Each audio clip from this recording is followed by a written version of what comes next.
Yes, beta. Good morning to all of you and welcome back in the next class of statistics. Beta, we discussed some parts of second chapter. Latter part जो है हम इस video के अंदर discuss करेंगे. बेटा, हमने discuss कर लिया था कि what's the method of collecting the data. उसके अंदर फर्स्ट मेथड हमने डिस्कस कर चुके थे हम, जिसके अंदर पर्सनल इंटरव्यू, जिसमें हमने देखा direct personal investigation, indirect oral investigation and last हमारा जो फर्स्ट टाइप के अंदर मेथड था the information from the local source और correspondents. Let's start the second method in which an investigator collect the data through the questionnaire and schedule. Through a questionnaire and schedule. तो यहाँ पे बेटा दो word हैं, questionnaire and schedule. इनका क्या meaning है ये भी हम डिस्कस करेंगे. फर्स्टली हम इस मेथड का मीनिंग समझते हैं बेटा. In this method the investigator firstly prepare a questionnaire keeping in view the objective of the inquiry. Meaning questionnaire पहले प्रिपेयर किया जाएगा and questionnaire must be prepare according to the objective of inquiry. वही question होने चाहिए जो हमारी inquiry से relate करते हैं. Irrelevant question should not be used in the questionnaire. Understand बेटा. नेक्स्ट आपको समझना है कि यहाँ पे क्वेश्चनियर और शेड्यूल क्या चीज है बेटा. तो questionnaire and schedule both are the set of questions जिसके अंदर कुछ क्वेश्चंस होते हैं जिसके through a investigator try to collect the information from the respondents. तो यहाँ पे अब आपको समझना है then what's the difference between questionnaire and schedule. इसके बीच में क्या डिफरेंस है बेटा. तो ये जो आपको ब्लू लाइन कलर्स के अंदर आपको लिखा हुआ दिख रहा है, इन the questionnaire the entire information is recorded by the respondent themselves.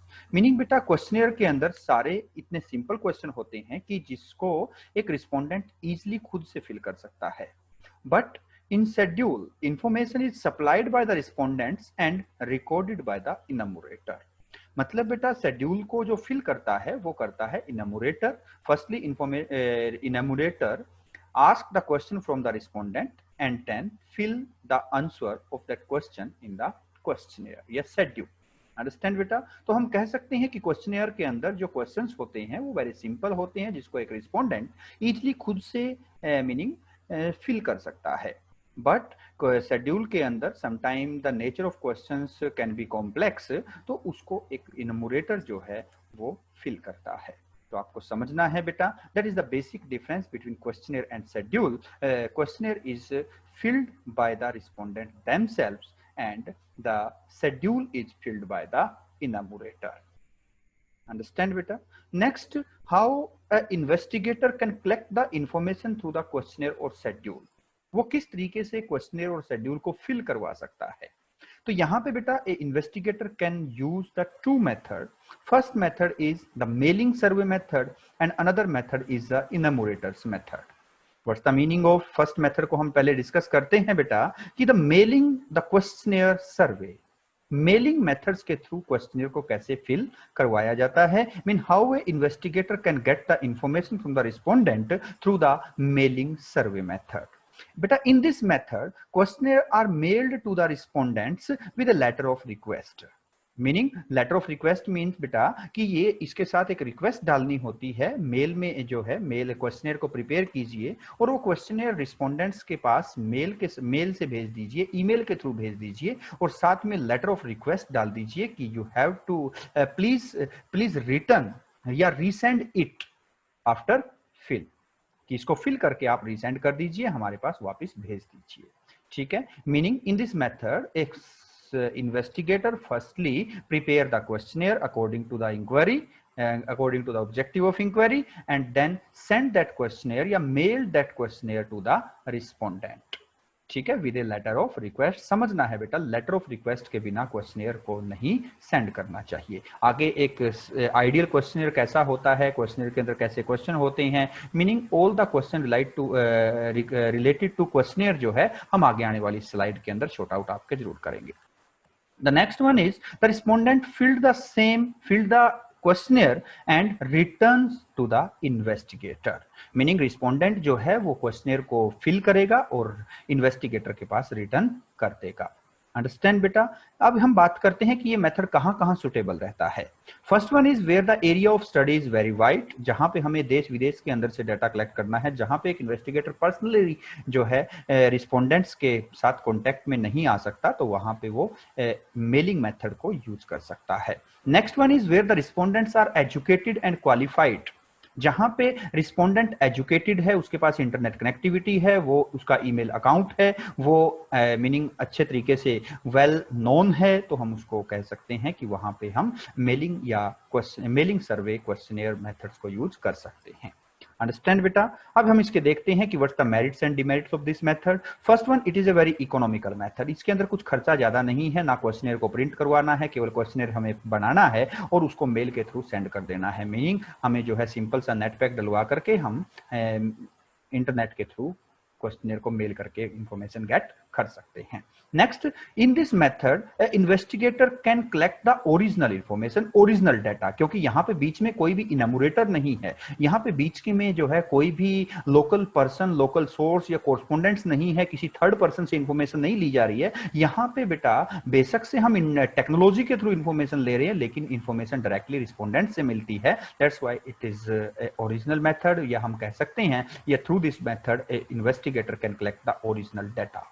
ठीक है। एंड वाइड कवरेज, मीनिंग बेटा है जो है वाइड कवरेज, बड़ा जहां पे एरिया ऑफ इन्वेस्टिगेशन लार्ज होता है वहां पे हम इस मेथड को यूज कर सकते हैं। The next one is there are several limitation या demerits of also of this method. First one is the lack of interest. Sometime बेटा जो आपका रिस्पोंडेंट है वो मेल के ऊपर रिस्पॉन्स ही नहीं करता, वो इंटरेस्ट ही नहीं लेता, क्योंकि पता नहीं कितने सर्वे जो है टाइमली होते रहते हैं। हम अगर हम हमारे आप खुद से देख सकते हैं बेटा, सपोज दैट आपके ईमेल अकाउंट्स के ऊपर फर्स्ट वन तो आप अपना ईमेल अकाउंट खोल करके ही बहुत दिनों बाद देखते होंगे, और दूसरी तरफ अगर हम आपके पास कोई इस तरीके से बड़ा लंबा क्वेश्चन आ जाता है तो आप उसको इंटरेस्ट ही शो नहीं करते, आप उसको फिल करके वापस रिटर्न करेंगे ही नहीं। तो कई बार क्या होता है बेटा, in this method a respondents show the lack of interest, उसका इंटरेस्ट जो है वो बहुत कम रहता है। दूसरा है बेटा लैक ऑफ फ्लेक्सिबिलिटी। फ्लेक्सिबिलिटी का मीनिंग है बेटा यहाँ पे चेंजेबिलिटी। मीनिंग क्या है कि सेट ऑफ क्वेश्चन जो क्वेश्चनर प्रिपेयर करके रिस्पोंडेंट के पास सेंड कर दिया गया, उसके अंदर क्वेश्चंस के अंदर कुछ चेंजेस नहीं किया जा सकता। अंडरस्टैंड बेटा। तो यहां पे समझना है द लैक ऑफ फ्लेक्सिबिलिटी। जैसे हम बात करते हैं कि एक अनमैरिड पर्सन से ये क्वेश्चन पूछने का मतलब ही नहीं है कि how many child you have, लेकिन अगर क्वेश्चनर के अंदर ये क्वेश्चन डाल दिया गया, फर्स्टली आपने डाला कि आर यू मैरिड और नॉट, ठीक है, वो वहां पे नो लिख देगा, आगे क्वेश्चन मिलता है कि how many child you have. अब ये तो क्वेश्चन उसके साथ रेलिवेंट है ही नहीं। अगर आपने डायरेक्टली खुद उसके साथ जाके कांटेक्ट करके इन्फॉर्मेशन लेते तो आप ये क्वेश्चन कभी उससे पूछते ही नहीं। आप जब उससे ये पूछते कि आर यू मैरिड और नॉट, वो नो में आंसर देता, तो आप चिल्ड्रन का क्वेश्चन पूछते ही नहीं उससे। लेकिन जहां पे आपने क्वेश्चनर के अंदर ये दोनों क्वेश्चन डाल दिए तो उसको तो चेंज नहीं किया जा सकता, वो तो डायरेक्टली जो है हर एक रिस्पोंडेंट्स के पास पहुंच चुका है। तो इसलिए बेटा there is a lack of flexibility, question can not be changed in the questionnaire, उनको चेंज नहीं किया जा सकता according to situation, according to circumstances. That is also a limitation, that is also a demerit of this method.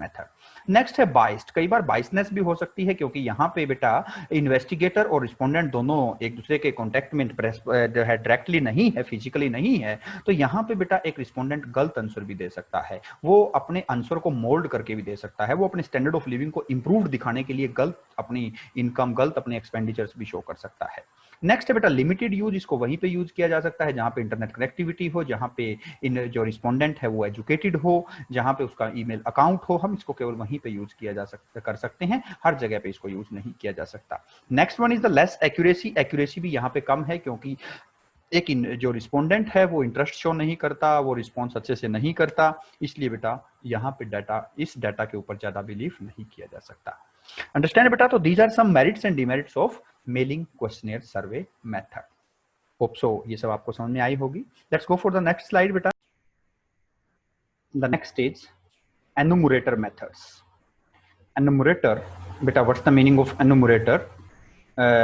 Firstly, you have to know about the meaning of enumerator. Enumerator is a person who was appointed या who appointed by the investigator.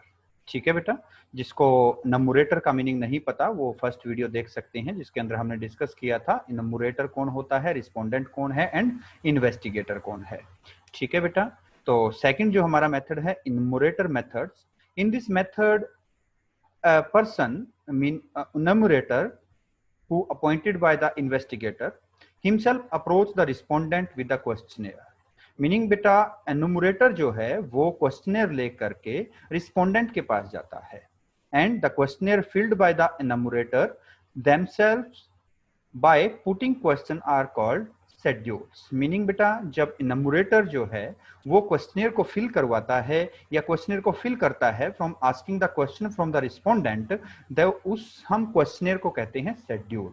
Understand बेटा, हमने first video के अंदर ये भी देखा था कि व्हाट्स द डिफरेंस, सॉरी हमने इससे पहले ये डिस्कस कर चुके हैं कि what's the difference between questionnaire and schedule. Understand beta, then in this method enumerator himself approach the respondent with the questionnaire and fill the questionnaire from asking the question from the respondent। Understand beta, where this method is suitable? First one is where the investigation field is very large, जहां पे बड़ी investigations है, area of investigation जहां पे large होता है। Where the specialised and skilled investigation required या investigators required, meaning जहां पे इन्वेस्टिगेटर या एनुमरेटर्स का स्किल्ड एंड स्पेशलाइज्ड होना जरूरी होता है। And where investigators are well versed in the local language and cultural norms of the respondent, meaning बेटा जहां पे एनुमरेटर्स जो है वो लोकल लैंग्वेज और लोकल कल्चर से, रिस्पोंडेंट्स का जो local language and local culture है उसके साथ वेल वर्स्ड हो, उसके साथ वेल अवेयर हो, तो वहां पे हम एनुमरेटर मेथड को यूज कर सकते हैं। The next one, there are certain several merits and demerit of this method. The first merit is wide coverage, इसके अंदर वाइड बड़े एरिया को कवर किया जा सकता है। डेटा यहाँ पे जो होता है वो एक्यूरेट होता है क्योंकि इसके अंदर जो है एनुमरेटर जो है कंप्लीटली डेटा को फिल करवाता है। नेक्स्ट है बेटा पर्सनल कॉन्टेक्ट, इस मेथड के through investigator directly contact with the respondent with the help of enumerator sorry, ठीक है। The next one is impartiality, because in this method all the question asked from the respondent are set by the investigator. सभी के सभी question को set किसने किया हुआ है? इन्वेस्टिगेटर ने किया हुआ है। एनुमरेटर is just a person who represent the investigator.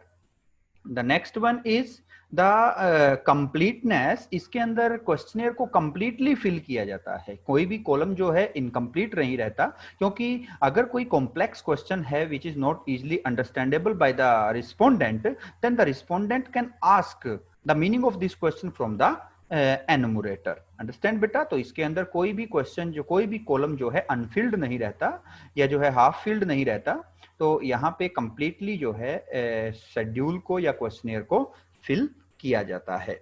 The next one, there are several demerit also of this method. First is it is a very expensive method, क्योंकि एनुमरेटर जो है एनुमरेटर जो है उसको पैसा जो है पे करना पड़ता है, सैलरी या कमीशन उसको देना पड़ता है। The next one is the availability of एनुमरेटर, एनुमरेटर जो है वो अवेलेबल है कि नहीं है, ठीक है। एक एक्सपर्ट एंड एक स्पेशलाइज्ड एनुमरेटर्स का अवेलेबल होना भी कई बार कॉम्प्लेक्स हो सकता है। Next one, it is a time consuming method, क्योंकि इस मेथड के अंदर firstly enumerator firstly ask the question from the respondent and fill the questionnaire and then furnish that questionnaire या send that questionnaire to the investigator, then investigator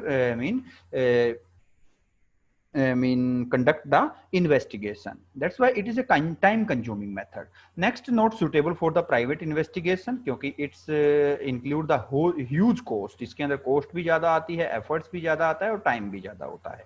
That's why बेटा it cannot be used by the private investigation.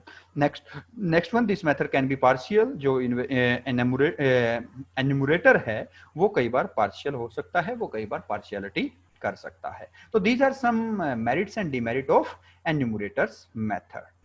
Understand बेटा? Hope so ये आपको समझ में आया होगा। The next is what are the qualities of a good questionnaire? एक अच्छा questionnaire कैसा होना चाहिए? How we can prepare the questionnaire? What types of questions should be contained in a good questionnaire? What's the quality of a good questionnaire? एक ideal questionnaire कैसा होना चाहिए? The first quality is the limited number of questions should be in a good questionnaire. Limited number of question होने चाहिए। The varieties of question, the numbers of question should be very limited. जो ज़्यादा नहीं होने चाहिए, मतलब कोई भी irrelevant question, कोई भी जो related to our inquiry नहीं है, हमें उसको questionnaire के अंदर put नहीं करना चाहिए। Next one is simplicity, mean all the questions should be very simple in language and very lucid question. मतलब the meaning of the question should be very clear. कोई भी ऐसा कंफ्यूजिंग क्वेश्चन नहीं होना चाहिए कि क्वेश्चन जो रिस्पोंडेंट है वो उसको इजीली अंडरस्टैंड करके आंसर ना दे पाए. दैट्स व्हाई बेटा the all the question in the questionnaire should be very simple. Next one is there should be a proper order of the questions. Question का एक प्रॉपर ऑर्डर होना चाहिए. Like बेटा हमें फर्स्टली नेम पूछना है, उसके बाद उसका क्लास पूछ सकते हैं, उसके बाद हम जो है उसका मीनिंग एज पूछ सकते हैं, उसके बाद हम सेक्स पूछ सकते हैं. इस टाइप से क्वेश्चंस जो है होने चाहिए. लाइक हम बात करते हैं बेटा कि firstly ask the question are you married और not. After that ask how many child you have. अगर हम how many child you have बाद में पूछते हैं, सॉरी पहले पूछते हैं और मैरिड और अनमैरिड बाद में पूछते हैं, तो it is not a proper order of the question. ठीक है बेटा, तो question should be in a proper order. A systematic order के अंदर क्वेश्चन जो है वो होने चाहिए. No undesirable question. ऐसा कोई भी क्वेश्चन नहीं पूछना चाहिए बेटा which is not relate with our study, which is not relate with our investigation. तो इस टाइप के क्वेश्चन बिल्कुल भी नहीं पूछने चाहिए. नॉन कंट्रोवर्शियल, कोई भी controversial question meaning like the question related to the caste and religion of the respondent, this types of question should not be used in a questionnaire. इस टाइप के कंट्रोवर्शियल क्वेश्चंस का questionnaire fill नहीं करना, sorry जो है prepare नहीं करना चाहिए. नेक्स्ट है calculation must be avoided. Calculative question जो है वो नहीं होना चाहिए. लाइक बेटा suppose that you want to find out या you want to do the survey of the health status of a particular area. तो बेटा आपको वहां पे बीएमआई चाहिए, बॉडी मास इंडेक्स आपको चाहिए. But body mass index find out करना it is a very complex and it is very calculative task. तो इसलिए बेटा आप जो है ये कैलकुलेशन खुद कीजिए. ये कैलकुलेशंस रिस्पोंडेंट्स के ऊपर मत डालिए, बिकॉज बहुत सारे पर्सन रिस्पोंडेंट हो सकते हैं जिसको बीएमआई फाइंड आउट करने का मेथड ही पता नहीं होगा. तो बेटा you can ask the height and weight of the respondent. आप उनसे हाइट और वेट पूछ लीजिए, बीएमआई आप खुद फाइंड आउट कर लीजिए. अंडरस्टैंड बेटा. तो होप सो आपको पता होगा कि how BMI can be calculated. The weight in KG divide by height in metre square. तो इसलिए बेटा weight in KG and height in metre square ये आप खुद फाइंड आउट कीजिए. Calculation must be done by the enumerator और the investigator. ये जो है हमें मीनिंग कैलकुलेटिव वर्क जो है, कैलकुलेटिव टास्क जो है रिस्पोंडेंट को नहीं देना चाहिए, अदरवाइज वो इंटरेस्ट शो नहीं करेगा. The next one is the pre testing pilot survey should be conducted. Meaning बेटा if you want to release the questionnaire या if you want to do the survey with the help of questionnaire, तो आप उसका पहले trial कर लीजिए. Meaning suppose that बेटा you want to take the data from 1 lakh person through the questionnaire. तो आपको 1 लाख क्वेश्चनेयर चाहिएंगे. उसके लिए बेटा आप 1 लाख क्वेश्चनेयर को प्रिंट करवाने से पहले केवल 100 या 1000 क्वेश्चनेयर को प्रिंट करवा करके उसको सैंपल बेस पे 1000 या 100% से फिल करवा के देख लीजिए. अगर कोई कॉम्प्लेक्स क्वेश्चन है तो उस क्वेश्चन को चेंज करके सिंप्लीफाई किया जा सकता है. अगर कोई ज्यादा कैलकुलेटिव क्वेश्चन है तो उस कैलकुलेटिव क्वेश्चन को हटाया जा सकता है. कोई कंट्रोवर्शियल क्वेश्चन है उसको हटाया जा सकता है. तो मीनिंग बेटा before releasing the questionnaire, firstly take a pre-testing pilot survey, जिसके थ्रू हमें क्वेश्चनेयर को इंप्रूव करने में हेल्प मिलेगी, जिसके थ्रू क्वेश्चनेयर को जो है मॉडिफाई किया जा सकता है, उसको अट्रैक्टिव बनाया जा सकता है. The next one is instruction must be given. बेटा क्वेश्चनेयर के ऊपर इंस्ट्रक्शन जो है वो जरूर देनी चाहिए कि आपको ये रिटर्न भी करना है, आपको किस तरीके से फिल करना है, इसके जो है what's the objective behind the collection of data, and आपका ये डाटा जो है सीक्रेट रखा जाएगा, ये डाटा कहाँ पे यूज किया जाएगा. Meaning all the information related to your investigation and related to the questionnaire should be properly printed on the questionnaire. ठीक है बेटा. The next one is the cross verification. Questionnaire के अंदर कुछ इतने सिंपल क्वेश्चन रखिए कि जिसका क्रॉस वेरिफिकेशन किया जा सके. लाइक आप क्वेश्चन डाल सकते हैं कि व्हाट इज योर क्वालिफिकेशन. उसके अंदर वो क्वालिफिकेशन लिखता है कि बीकॉम. तो हम वो क्वेश्चन जो उसने आंसर दिया है बीकॉम, हम उसके किसी फ्रेंड से उसको वेरीफाई कर सकते हैं कि इसने ये आंसर सही दिया कि नहीं दिया है. तो उसके कारण हमें जो रिस्पोंडेंट है उसकी रिलायबिलिटी का पता लग जाएगा कि उसने प्रॉपरली या जो है होनेस्टली क्वेश्चनेयर को फिल किया है कि नहीं किया है. Next and last last quality is the request for return. हमें क्वेश्चनियर को सेंड करते हुए साथ में रिक्वेस्ट फॉर रिटर्न भी डालना है। उसके अंदर ये जरूर लिखना है कि हमें जल्दी से जल्दी क्वेश्चनियर को फिल कर करके जो है वापस रीसेंड कर दीजिए। तो these are some qualities of a good questionnaire. आप जो है ये सभी क्वालिटीज को ध्यान में रखेंगे when you try to prepare the questionnaire, जब भी आप क्वेश्चनियर को फिल जो है मेक बनाएंगे। अंडरस्टैंड बेटा? Next, the types of question. किस टाइप के क्वेश्चन जो है क्वेश्चनियर के अंदर यूज किए जा सकते हैं? There is a sample question. First one is the simple alternative question. Simple alternative questions को हम क्वेश्चनियर के अंदर यूज कर सकते हैं बेटा। Simple alternative question are those question the answer of which is just in 2 option, जिसके अंदर केवल आंसर 2 ऑप्शन में होगा। यस और नो हो सकता है, राइट एंड रॉन्ग हो सकता है, बिग और स्मॉल हो सकता है, ट्रू एंड फॉल्स हो सकता है। That question are called the simple alternative question. Example आपके सामने है बेटा, do you have a bike? इसका आंसर या तो यस होगा या नो होगा। That is a simple alternative question. The next one is which sports multiple choice question. I think you all are aware about the MCQs. आप सभी जो है 10th क्लास के अंदर हर एक पेपर के अंदर 20-20 नंबर के एमसीक्यू को सोल्व करके आए हैं। तो एमसीक्यू होता है बेटा जिसके अंदर 4 ऑप्शन गिवन होते हैं और राइट ऑप्शन जो है चूज करना होता है। Like which sports you like the most. यहाँ पे 4 ऑप्शन है, cricket, badminton, hockey and any other, जिसमें से एक को चूज किया जा सकता है। This question are called the multiple choice question.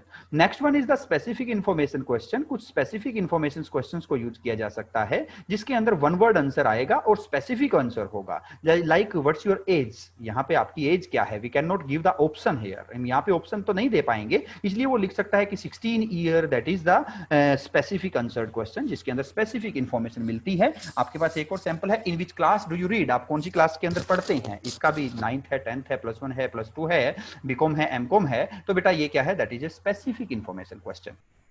The next one is the open question, जिसका आंसर जो है कुछ बड़ा हो सकता है, जिसके अंदर हम सजेशन मांग सकते हैं, जिसके अंदर जो है जो रिस्पोंडेंट है उसके हम मीनिंग ओपिनियन जान सकते हैं। Like what should be done for controlling the poverty from India. इसका आंसर जो है कुछ लॉन्ग होगा, जिसके लिए हमें स्पेस ज्यादा देना पड़ेगा। इसके अंदर जो है जो रिस्पोंडेंट है उसका हमने व्यू जानना चाहा है, उसका ओपिनियन या उसका नोशन या फिर उसका सजेशन हमने मांगा है। ठीक है बेटा, तो दैट इज ओपन क्वेश्चन। तो that is some sample question जो है क्वेश्चनियर के अंदर यूज किए जा सकते हैं।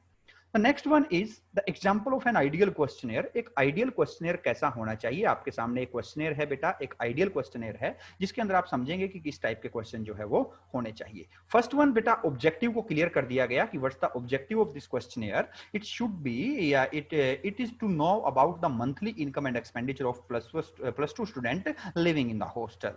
एंड साथ में रिक्वेस्ट भी डाल दी बेटा, you are requested to fill in this questionnaire and return at your earliest convenience, कि आप जल्दी से जल्दी इसको रिटर्न कर दीजिए। That is the return request for return. ठीक है, इसके बाद बेटा यहाँ पे कॉन्फिडेंस भी दिया गया है कि information furnished in this questionnaire will be kept strictly confidential.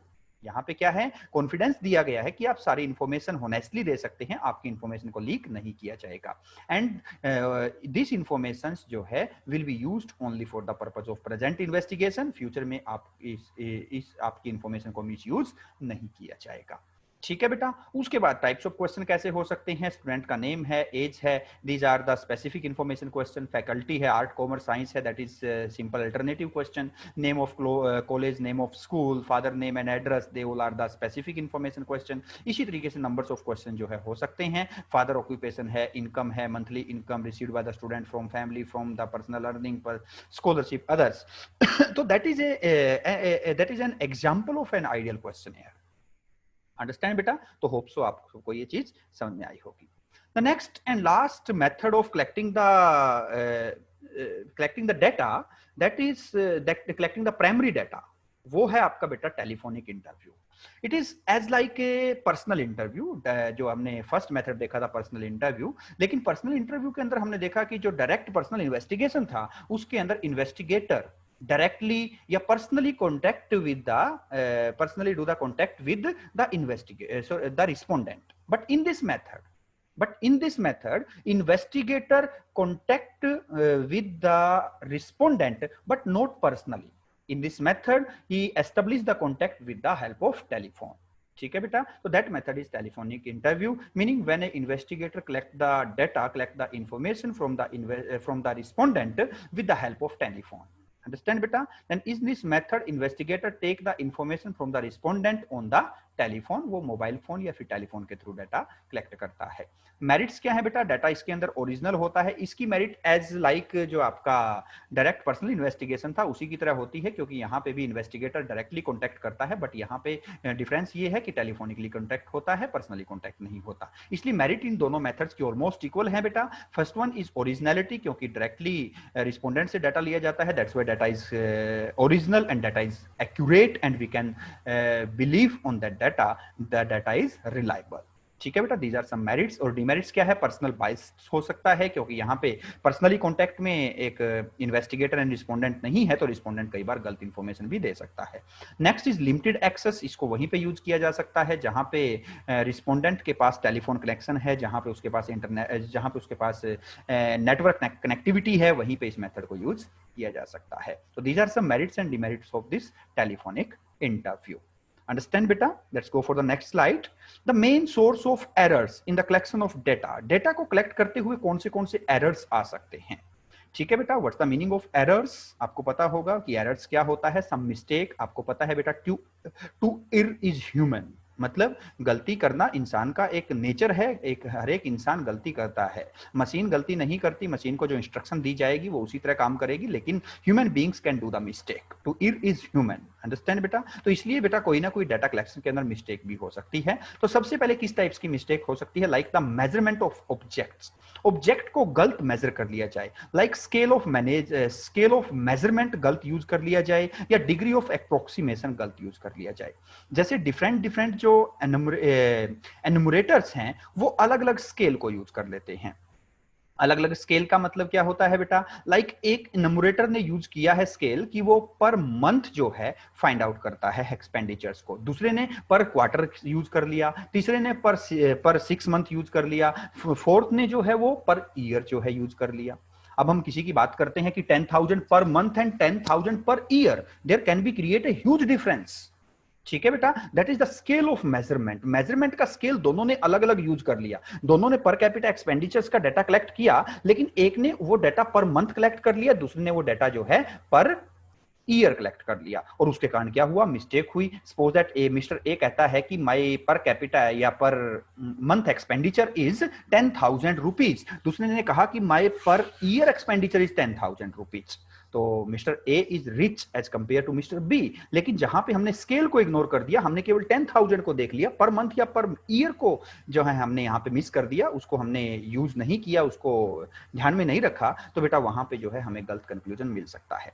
The degree of approximation, कई बार अप्रोक्सीमेटेड डाटा हो सकता है। एक ने कहा कि मैं पर मंथ एक्सपेंडिचर इज 9,500, दूसरे ने कहा कि 10,500। ठीक है, दोनों का पर मंथ एक्सपेंडिचर, एक का है 9,500, दूसरे का है 10,500, और जो है जो एन्यूमरेटर है उसने क्या किया? दोनों का अप्रोक्सीमेट 10,000 लगा दिया, जबकि उनके बीच में डिफरेंस कितना है बेटा? It's difference of 1,000 rupees per month, लेकिन उसने अप्रोक्सीमेट एक के बढ़ाकर के 500 अप्रोक्सीमेट 10,000 कर दिया, दूसरे के 10,500 कम करके अप्रोक्सीमेट 10,000 कर दिया। तो that is degree of approximation. कई बार गलत अप्रोक्सीमेशन के कारण भी एरर आ सकता है। नेक्स्ट है बेटा wrong response by the respondent. कई बार respondents sometime respondents is not able to understand the exact meaning of the question, और वो गलत रिस्पॉन्स कर देता है। ठीक है बेटा, तो यहाँ पे आपको समझना है कि कई बार because of complex language sometime error can be made. तो that is the wrong response by the respondent. Respondent कई बार एग्जैक्टली क्वेश्चन का आंसर, क्वेश्चन का मीनिंग नहीं समझ पाता और वो रिस्पॉन्स गलत कर देता है। Sometime the lack of response की क्वेश्चन, जो आपका रिस्पोंडेंट है वो रिस्पॉन्स करना ही नहीं चाहता। वो कहता है हम उससे नंबर्स ऑफ क्वेश्चन पूछते हैं, लेकिन वो कहता है sorry I don't want to give the answer of any question. मैं नहीं देना चाहता, तो that is the lack of response, जिसके कारण डाटा जो है कलेक्ट नहीं हो पाता। नेक्स्ट इज मिस कैलकुलेशन या अर्थमेटिकल एरर। कई बार अगर कॉम्प्लेक्स कैलकुलेशंस या कई बार अगर हार्ड कैलकुलेशंस को डाल दिया जाए क्वेश्चनर के अंदर, तो कई बार रिस्पोंडेंट जो है वो गलत इंफॉर्मेशन दे सकता है, उसका कैलकुलेशन गलत हो सकता है, that is a miscalculation या arithmetical error. The next one is the communication gap, कि कई बार respondent is not able to understand the exact meaning या exact not able to understand the language used by the investigator. जो investigator ने language को use किया है वो रिस्पोंडेंट उसको अच्छे से समझ नहीं पाता। जैसे हम बात करते हैं कि रिस्पोंडेंट को इंग्लिश नहीं आती और जो आपका इन्वेस्टिगेटर है उसको हिंदी नहीं आती, तो that is the communication gap, जिसके कारण डाटा प्रॉपर्ली कलेक्ट नहीं हो पाएगा। तो these are some sources of error जो कलेक्शन ऑफ डाटा के अंदर जहां जहां से एरर्स आ सकते हैं। ओके बेटा, होप सो तो ये सब चीजें आपको समझ में आई होगी।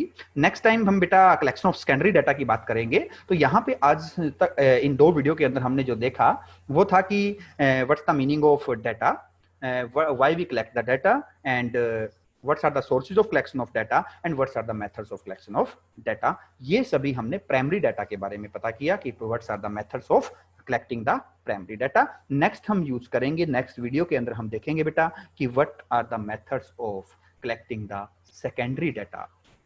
ओके बेटा, तो होप सो ये सब आपको समझ में आया होगा। Have a nice day, bye.